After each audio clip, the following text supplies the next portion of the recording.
Hey guys, okay, so normally when I get a question for the first time, I'm more than happy to answer it. If I get that same question twice, my ears pick up, just like a little dog.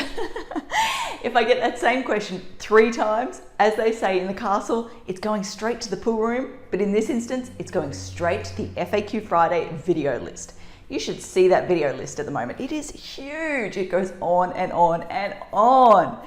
Anyway, today's video has qualified for that list this week. Firstly, we had it from a builder. Secondly, we had the question from a certifier. And then last but not least, we had the question from an architect. So what's the question? Well, it's quite simply, can I or one of my clients operate from an industrial premises?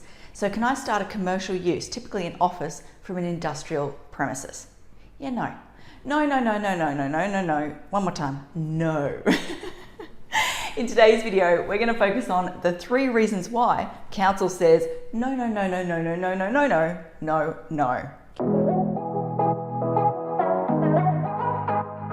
Okay, so I know I'm stating the obvious here, but residential and industrial do not go well together. Industrial uses are notorious for having odor and acoustic issues, so smell and noise issues that residential users or people living in residential properties do not appreciate. As our densities are increasing around the city, Brisbane City Council is being subjected to a barrage of complaints from residential users about those industrial uses. As a result, as the number of complaints increases, council is being forced to relocate those industrial uses out of the city, to the outer edges of the city. That has two main, impacts. Number 1, employment. People don't want to drive that extra distance to get to those industrial uses to work. They also can't afford the extra costs in terms of fuel, public transport, all of that sort of stuff. As a result, these industrial businesses are struggling to get skilled employees. Number 2, freight costs. So obviously, if you're manufacturing the goods on the outskirts of the city, you then need to pay additional money to get them back into the city where they're going to be used. So it increases the cost of goods. So as a result of these employment impacts and the freight costs, it's not in council's interest to allow these complaints to continue, I guess you'd say, and to basically put themselves in a position where they're forced to relocate these industrial uses out of the city. Now, I know we're not talking about residential today, but office uses are very, very similar. Number 1, you think about it. If let's use the certifier as an example, you're sitting there and you've got a really, really complex job. You're trying to work out the finer details, you're really, really struggling, and all of a sudden a machine starts up next door. You ain't gonna be happy. There goes your quiet serenity and your focus and all that sort of stuff. So by approving approving an office use in an industrial area, council is essentially allowing a complaint generator to encroach right into the heart of that industrial area. They're opening themselves up to complaints. Why would they agree to that? So point number 1, I'm going to be lazy. Let's go comp gen.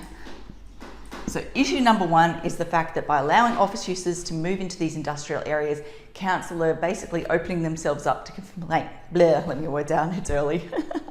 Complaint generators.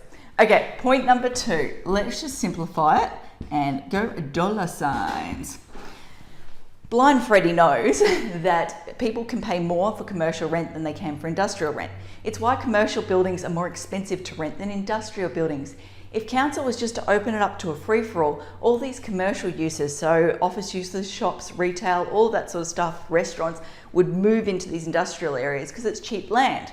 The industrial buildings could not compete, which again means that they will be forced out to the outskirts of the city, which again, I come back to employment issues, freight issues, etc., etc. Now, the final one, parking. You think about it. Industrial uses, generally speaking, only require parking for employees. It is very rare to have people coming and going from the sites. So when I say people, I mean customers coming and going from the sites. However, if you've got an office use or a retail use, you're going to have those clients coming and going throughout the day. As a result, your parking demand is going to be higher. Now, under the planning scheme, theoretically, for an industrial use, you need 2 spaces per tenancy plus 1 space per 100 square meters. However, if you're looking at a retail use or a commercial use or something, you could be looking up to 3 spaces per 50 square meters. There is a massive difference. So yeah, 2 per tenancy plus 1 per 100 versus potentially up to 3 per 50. That's a lot more parking. All of these industrial buildings, common sense suggests, have been built to the max. People aren't going to sit there and say, oh yeah, I don't need to put that extra GFA in there or that extra floor area. I can afford to go a half-size building, which gives me all this extra space for parking I don't really need to use. Yeah, no, it's not going to happen. All of these industrial buildings have been built to the capacity, which means there is no extra space to accommodate the extra car parking that's generated theoretically from those higher uses.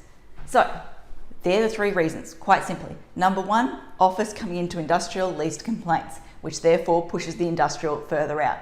Number two, the office places can afford to pay more rent, which naturally is going to wean out those industrial uses. And number three, council, if they were to turn around and say, hey, yes, we can accommodate those office uses in here, you're not going to be able to meet the theoretical parking demand. It's going to create on-street parking issues, all that sort of stuff.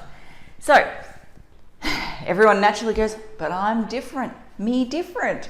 My business does not have customers coming and going. My business does not require a high amount of staff, all of that sort of stuff. Now you need to realise that Brisbane City Council is not issuing approvals for a specific business. They're issuing approvals for a type of use. So in issuing an approval, they're not saying X certifier or Y architect can operate from that business, that building I should say. They're saying an office use can operate from that building. So they need to account for any potential office uses, not just your use, because the reality is you're not going to be there forever and the approval runs with the land. Now, another thing people typically say at this point is, well, why can't they include like a sunset clause? Why can't they limit it to just my business? That is a compliance nightmare for council. They can't enforce it. The reality is, and let's be real here, people sell properties, a new business comes along, they don't realise that town planning is something that they need to consider. People don't know town planning ever exists. Anyway, they purchased the property on the basis that, well, hey, there was an office use there previously, that means my office use can move in there. All of a sudden they get a complaint, council turns up and goes, hey guys, that approval's not valid. It was supposed to cease the minute the property was sold. The person goes, but that's not fair. How was I supposed to know? Next minute current affairs involved. It's messy. No one likes having current affair involved. You get the idea. It's hard for council to police and to manage the expectations. So they can't set the approval up in a way that future purchasers are going to be aware of it. There's no way they can tie that condition to the title or something that is definitely going to be picked up. So therefore, why would council go down that path of opening themselves up to those complaints and those issues down the track? So there you go. Nice, quick, simple video. As always, if you love the video, I would encourage you to like, comment or share below. I love it when I see those likes, comments and shares. It gives me a little ego boost. Until next time, thanks for watching. For all you red tape lovers out there, I have one thing to say. Well, no actually, I've got three. Number one, the advice provided in these videos is general in nature. It's not site specific. You would be a silly Billy to go and make financial decisions based on this advice without first checking with the town planner. Don't be a silly Billy. Number two, Brisbane town planning is in no way linked to Brisbane City Council. The views expressed in these videos are my own, not council's. So if you don't like them, blame me, not council. Number three, what was my number three? Oh yeah, the views expressed in these videos are accurate at the time of recording. If you're watching this video back 10 years from now, the views may not be so accurate. That's all. Bye.